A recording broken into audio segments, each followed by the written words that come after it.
जो इंसान पुण्य करता है उसे भगवान परेशानी में क्यों डालते हैं?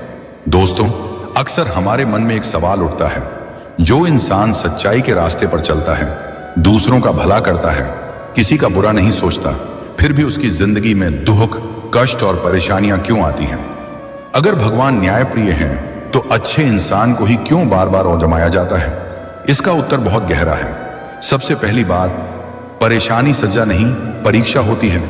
भगवान कभी भी पुण्यात्मा इंसान को दंड देने के लिए कष्ट नहीं देते, वे उसे परखते हैं। जैसे सोना आग में तपकर ही शुद्ध होता है, वैसे ही इंसान कठिनाइयों से गुजरकर ही महान बनता है। भगवान जानते हैं कि यह इंसान टूटेगा नहीं, इसलिए उसे मजबूत बनाने के लिए कठिन रास्ता देते हैं। दूसरी बात, कर्मों का हिसाब केवल इस जन्म का नहीं होता। हम जो आज भोग रहे हैं वह सिर्फ आज का परिणाम नहीं है, यह पिछले जन्मों के अधूरे कर्मों का फल भी हो सकता है। पुण्य करने वाला इंसान उन पुराने कर्मों को जल्दी काट लेता है, इसलिए कभी कभी ऐसा लगता है कि अच्छे इंसान को ही ज्यादा दुख मिल रहा है, जबकि सच यह है कि उसके बुरे कर्मों का हिसाब जल्दी साफ किया जा रहा है। तीसरी बात, भगवान रास्ता आसान नहीं करते, इंसान को ताकतवर बनाते हैं।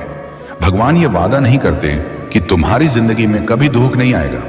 वे यह वादा करते हैं कि जब दुख आएगा तब वे तुम्हें उसे सहने की शक्ति देंगे। पुण्यात्मा व्यक्ति को भगवान धैर्य, समझ और विवेक देते हैं ताकि वह हर हाल में सही रास्ते पर बना रहे। चौथी बात, भगवान अपने प्रिय को ज्यादा परखते हैं। महाभारत में देखिए, श्री कृष्ण के सबसे प्रिय पांडव थे, फिर भी उन्हें वनवास मिला, अपमान सहना पड़ा, युद्ध लड़ना पड़ा। भगवान राम को ही देख लीजिए, मर्यादा पुरुषोत्तम होकर भी उन्हें वन जाना पड़ा। इसका मतलब यह नहीं कि भगवान उनसे नाराज थे, बल्कि वे उन्हें आदर्श बनाना चाहते थे। पांचवी बात, दुख इंसान को अहंकार से बचाता है। अगर पुण्य करने वाले इंसान की जिंदगी हमेशा सुख में रहे तो उसके अंदर भी घमंड आ सकता है। परेशानी इंसान को विनम्र बनाती है, भगवान से जोड़े रखती है और जीवन का असली अर्थ सिखाती है। अंत में याद रखिए, भगवान देर करते हैं, अंधेर नहीं। पुण्य कभी व्यर्थ नहीं जाता।